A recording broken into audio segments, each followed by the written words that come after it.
Good morning, it's Friday, and you've made it through another week if you're watching this. And this morning, I would like to introduce to you the theme for this year, 2021.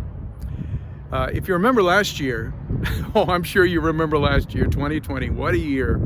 Our theme for the year was 2020 vision. We sought to have the vision of God, the eyes of God for who God is and who we are, and to see things through God's eyes. Little could we have known what we would see last year, and that year is now behind us. And I think all of us, particularly after the year that we've been through, the pandemic, the election, and yesterday, a very troubling day for a lot of us because of what happened at the Capitol.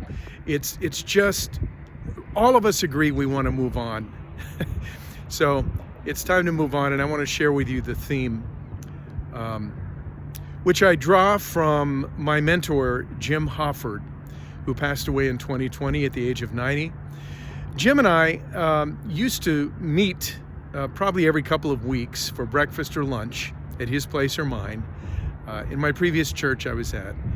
And we would meet for about an hour and a half, and we would discuss the church, theology, culture, politics. We didn't always see things eye to eye on any of those issues, but we loved each other, and we shared the important thing, which was the love of Jesus.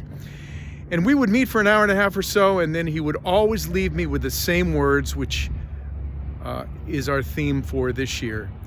He would leave me with the words, onward and upward. Now, I've always remembered that. I always remembered those words. For him, it may have been just a habit. For me, it was a mindset that I saw lived out in his life. Jim was always looking ahead. He was always looking up, onward and upward.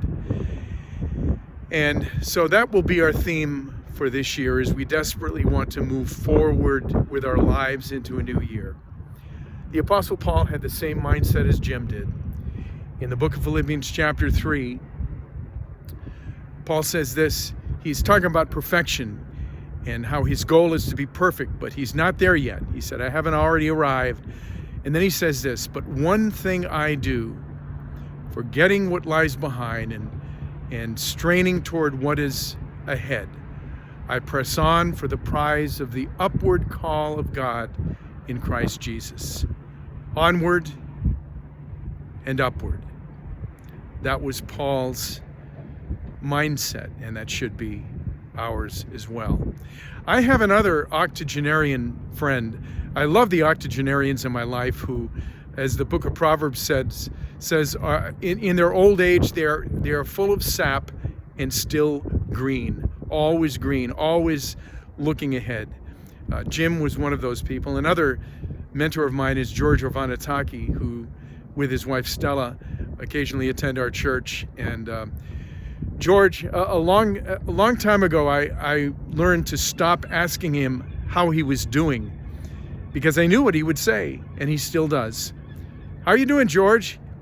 And his answer is always, one foot in front of the other. God does the rest. Good advice. Onward and upward. One foot in front of the other. God does the rest. Now, if you take only the first part of that advice and put one foot in front of the other and get out of bed in the morning and get through your day and go to bed at night, that's good. It's better than staying in bed. But if that's all you do and you forget the second part, God does the rest, then the danger is that in putting one foot in front of the other and only having your focus on the day, that you will only see the obstacles in front of you. And sometimes those will discourage you and distract you from where you are going. And so George is always careful to say, one foot in front of the other, God does the rest.